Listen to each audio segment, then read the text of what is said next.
Hello दोस्तों। आज हम जीव विज्ञान कक्षा 12वीं का पहला पाठ ले रहे हैं और इस पाठ का नाम है पुष्पी पौधों में लैंगिक प्रजनन। आज का जो हमारा पाठ है वह क्या है? आपके जीव विज्ञान का पहला अध्याय पुष्पी पौधों में लैंगिक प्रजनन यानी sexual reproduction in flowering plant. ये आपका पहला पाठ है, अर्थात पुष्प के सभी अंगों की जानकारी और पुष्प के द्वारा पौधे का कौन सा ऐसा काम होता है, ठीक है, इन सभी के बारे में हमको समझना है। यानी पौधों का जो लैंगिक अंग है उस लैंगिक अंग की संरचना और उससे होने वाली समस्त क्रियाओं के बारे में हमको जानना है। तो आज इस पाठ के माध्यम से हम कौन कौन से विषय वस्तु को समझेंगे और इस पूरे पाठ में कितने बिंदु ऐसे हैं जिनको आगे हमको पढ़ना है। तो आइए पहले थोड़ा सा इसको संक्षेप में समझते हैं।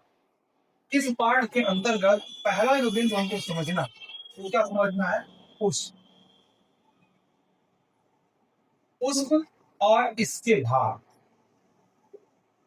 इसके भाग, ठीक है, ये पहला बिंदु हो गया। दूसरा बिंदु हम लोग समझेंगे निषेचन,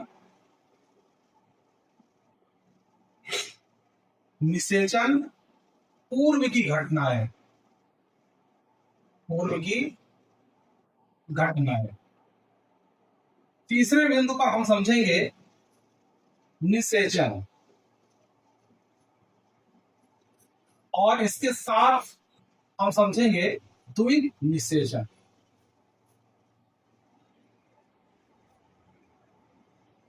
और चौथे बिंदु पर समझेंगे हम निषेचन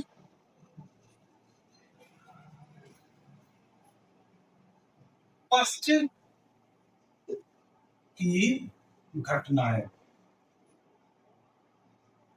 और पांचवें बिंदु पर हम समझेंगे असंगजनन और एक दूसरा बिंदु जिसके साथ रहेगा बहुभ्रूणता, बहुभ्रूणता, ठीक है। तो 5 बिंदुओं के द्वारा हम पुष्पी पौधों में लैंगिक प्रजनन को समझेंगे। आज जो हमारा बिंदु रहेगा, आज इस पाठ के अंतर्गत हम समझेंगे पुष्प और इसके भाग, ठीक है। तो पहले बिंदु पर आज हमको फोकस रहना है। जो पहला टॉपिक इसका है वो है पुष्प और इसके भाग, इनकी संरचना क्या है, इनके कार्य क्या है, आइए हम समझेंगे, ठीक है। दोस्तों, आपको पता है कक्षा 11वीं की जो जीव विज्ञान थी उसमें हमने पुष्प के विभिन्न भागों के बारे में अध्ययन किया था। इसलिए इस कक्षा में और इस पाठ के माध्यम से पुष्प के बारे में सारगर्भित चीजें हमको समझना है। एक एक बिंदु लेके समझना है, चलना है, जिससे हम पुरानी चीजों को भी याद कर सके और नई चीजों को भी हम जोड़ सके। तो सबसे पहला बिंदु हमारा क्या है? पुष्प। तो आइए समझते हैं पुष्प। तो आप जैसे देखिए पुष्प क्या है, ये तो आपको पता है कि यह जो पुष्प है यह पौधे का लैंगिक अंग होता है। कई बार यहाँ से प्रश्न बनता है कि जो पौधे का लैंगिक अंग होता है वो क्या होता है, उसका नाम बताइए। तो आपको ये ध्यान रखना चाहिए कि पौधे का जो लैंगिक अंग होता है वो पुष्प होता है। और पुष्प क्या है, किस प्रकार का संरचना, हम चित्र के माध्यम से भी समझेंगे, चित्र भी बनाएंगे और इनके विभिन्न भागों को भी हम समझेंगे। तो देखिए, एक जो पुष्प होता है इसके 4 भाग देखने को मिलते हैं। पुष्प के 4 भाग कौन कौन से हैं? तो यहाँ पर पहले ले लेते हैं पुष्प के भाग। बिल्कुल सरलता से एक चीज को समझ लेना है। पुष्प का जो पहला भाग है इसको बोलते हैं हम लोग हिंदी में बाह्यदल पुंज,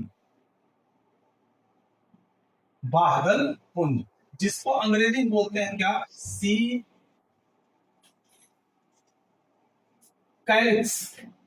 दूसरा जो इसका पार्ट होता है वो होता है दलपुंज, दलपुंज, और इसको बोलते हैं कोरोला, कोरोला। तीसरा जो इसका भाग है वो कहलाता है पुमंग, इसको हम अंग्रेजी बोलते हैं एंड्रोसियम,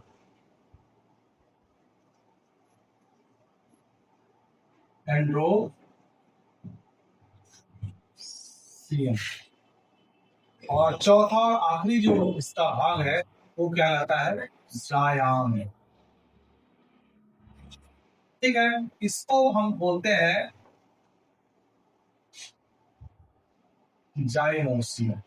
ठीक है, तो इस प्रकार से इसके चार भाग हो गए बाह्य दलपुंज से, बाह्य दलपुंज, दलपुंज, उमंग और जायांग। इस प्रकार से इसके चार भाग हो गए। अब यदि हम देखें यहां से तो ये एक प्रकार से पुष्प के चार चक्र के रूप में भी जाने जाते हैं।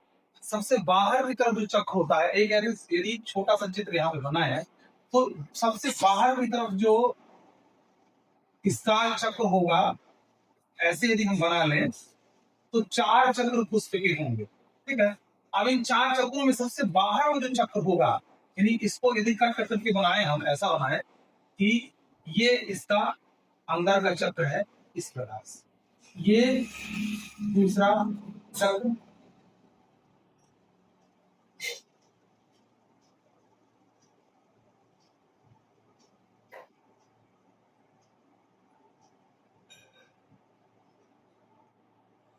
इस प्रकार से यदि हम चक्र के रूप में देखें तो सबसे बाहर की तरफ ये बाह्य चक्र हो गया जिसको हम बाह्य दलपुंज कहते हैं। दूसरा जो चक्र है दलपुंज होता है, ये दूसरे नंबर पर है, ये पहला चक्र, ये दूसरा चक्र, और तीसरा पुमंग होता है जो तीसरा चक्र के रूप में कहलाएगा, और चौथा जो चक्र होता है वो क्या होता है, जायांग होता है। इस प्रकार से पुष्प से बाहर, पुष्प के बाहर से अंदर की ओर चार चक्र होंगे और ये क्रमशः बाह्य दलपुंज, दलपुंज, उमंग और जायांग कहलाते हैं।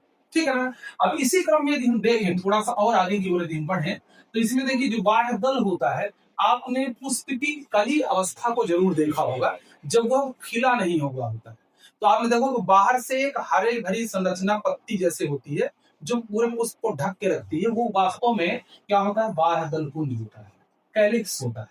और इसकी जो इकाई होती है, जो इसकी इकाई होती है बाह्य दल पुंज की, उसको हम बाह्य दल कहते हैं। यानी एक की जो संख्या, क्योंकि ये समूह में होते हैं, तो बाह्य दल जो होता है यह इसकी इकाई है जिसको हम सेपल बोलते हैं। सेपल यानी बाह्य दल, इसकी जो इकाई है बाह्य दल की वो क्या होती है, सेपल होती है। दलपुंज की जो इकाई होती है, जो दूसरा चक्र है दलपुंज की, तो इसको हम कहेंगे दल, इसको अंग्रेजी बोलते हैं पेटा। ठीक है, इसी प्रकार से उमंग जो होता है, उमंग चूंकि समूह है, गुच्छा है, उसकी जो एकल इकाई होती है इसको हम कहते हैं पुंकेसर। पुंकेसर यानी इसको अंग्रेजी बोलते हैं स्टामेन। ठीक है, इसी प्रकार से जो चौथा चक्र है जिसको हम कहेंगे जायांग, तो जायांग जो होता है इसकी जो एकल इकाई होगी वो पहले आता है क्या, स्त्री केसर। स्त्री केसर जिसको हम पिस्टिल या इसी को हम कार्पेल हो। ठीक है, तो ये तो इनकी इकाइयां हो गई, यहां से भी प्रश्न बनने की संभावना बन जाती है।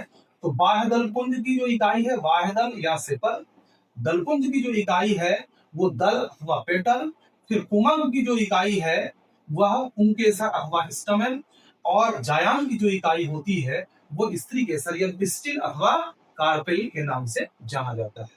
दोस्तों ये दोनों जो चक्र है बाह्य दलपुंज और दलपुंज, ये वास्तव में सहायक अंग होते हैं पुष्प के। क्या होते हैं, सहायक अंग होते हैं।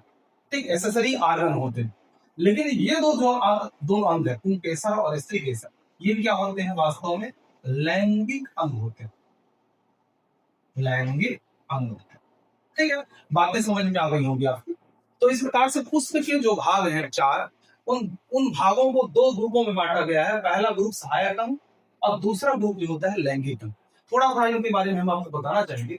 बाह्यदल जो होता है पुष्प की सुरक्षा करता है।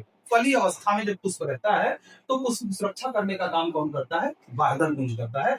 इसी प्रकार से दलपुंज की बात करें तो जो पुष्प का कलरफुल पार्ट आप देखते हो, जो रंगीन आपको दिखता है, कहीं पे येलो कलर का, कहीं पे व्हाइट कलर का, कहीं पे रेड कलर का, कहीं पिंक कलर का, इस प्रकार का जो रंगीन भाग पुष्प का देखते हो वो वास्तव में क्या होता है, कोरोला होता है, भाग दलपुंज होता है, जो किस काम में आता है, पॉलिनेशन की क्रिया यानी परागण की जो क्रिया होती है, परागण की क्रिया में मदद करता है। ठीक है ना, परागण भी हम आगे जानेंगे। तो परागण की क्रिया में मदद करने वाला पुष्प का पार्ट कौन होता है, दल अथवा पेटल, या हम कह सकते हैं दलपुंज। ठीक है। दूसरा, अब ये तो सहायक अंगों की बातें हो गई जो कहीं ना कहीं पुष्प के लैंगिक प्रजनन में सहायता करते हैं। अब रही बात दो और अंगों की, पुमंग और जायंग की। तो पुमंग जो होता है, यानी इसका जो इकाई, इसकी जो क्या है, इंकेशा है, ये वास्तव में क्या होता है, ये नर अंग होता है, नर लैंगिक अंग, लैंगिक अंग। और जो स्त्री कैसा होता है, ये मादा लैंगिक अंग।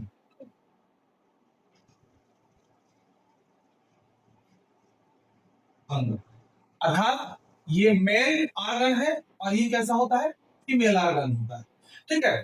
तो अब इसी के आधार पर ये दो तो ठीक है, सहायक अंग हो गए, लेकिन ये नर और मादा जननांगों के आधार पर पुष्प जो होते हैं ये दो प्रकार के हैं। कौन कौन? एक पुष्प जो होगा वो कैसा होगा, एक लिंगी, एक लिंगी पुष्प। ठीक है। तो एक लिंग को क्या कहेंगे, यूनिसेक्सुअल, यूनिसेक्सुअल फ्लावर। ठीक है। और दूसरा जो होता है वो क्या होता है, बाइसेक्सुअल, यानी द्विलिंगी, द्विलिंगी। ठीक है। द्विलिंगी जो होता है जिसको कहते हैं बाइसेक्सुअल। ठीक है। तो इस प्रकार से लिंग के आधार पर यदि हम देखें लैंगिक अंगों की स्थिति के आधार पर, तो पुष्प दो प्रकार के होंगे, एक लिंगी पुष्प और द्विलिंगी पुष्प। अब दोनों में क्या फर्क है भैया, एक लिंगी पुष्प में क्या होता है, तीन ही पार्ट होंगे, आपको ध्यान रखना है यहाँ पर। एक लिंगी पुष्प जो होगा यह दो टाइप का होगा, या तो मेल फ्लावर होगा या फीमेल फ्लावर होगा। थोड़ा इस बात को ध्यान रखना है, कंफ्यूजन यहाँ पे नहीं बनना चाहिए। ये दो टाइप के होंगे, एक लिंगी यानी यूनिसेक्सुअल जो फ्लावर होंगे वो दो टाइप के होंगे, मेल फ्लावर और फीमेल फ्लावर। और इनमें तीन पार्ट होंगे, आपको ध्यान रखना। कौन कौन तीन पार्ट, कैलिक्स, कोरोला और या तो एंड्रोसियम या जाइनोसियम। यदि एंड्रोसियम है तो मेल फ्लावर, यानी जाइनोसियम है तो फीमेल फ्लावर। ये आपको ध्यान रखना, ठीक है। लेकिन जो द्विलिंगी पुष्प होगा उसमें ये चारों पार्ट होंगे, यानी उसमें कैलिक्स भी होगा, कोरोला भी होगा, एंड्रोसियम भी होगा और जाइनोसियम भी होगा। तो इस प्रकार से पुष्प के दो प्रकार हो गए, किसके आधार पर, जो पुष्प के लैंगिक अंग के आधार पर। ये तो एक प्रारंभिक संरचना थी पुष्प के बारे में जो आपको समझना बहुत जरूरी है। अब इसके पश्चात हम चूंकि इस पाठ के अंतर्गत केवल पुष्प और इसके भाग तो हम पढ़ लिए, जो पुरानी कक्षा में भी हम पढ़ चुके थे, पिछली कक्षा में भी हम पढ़ चुके थे। अब हमको जो इस पाठ के अंतर्गत लैंगिक अंगों को लेकर के चलना है। अब वो लैंगिक अंग के को लेकर जब हम चलेंगे तो इसमें हम बताएंगे आपको कि पुंगंग क्या है, यानी पुंकेसर की संरचना कैसी होती है, उसके कितने पार्ट होते हैं। इसी प्रकार से जायांग क्या है और इसके कितने पार्ट होते हैं, इसके बारे में हम नेक्स्ट वीडियो में देखेंगे। तब तक आप हमसे जुड़े रहिए और इसी प्रकार से छोटे छोटे टॉपिक लेकर के और अध्ययन अध्यापन करते रहिए। धन्यवाद।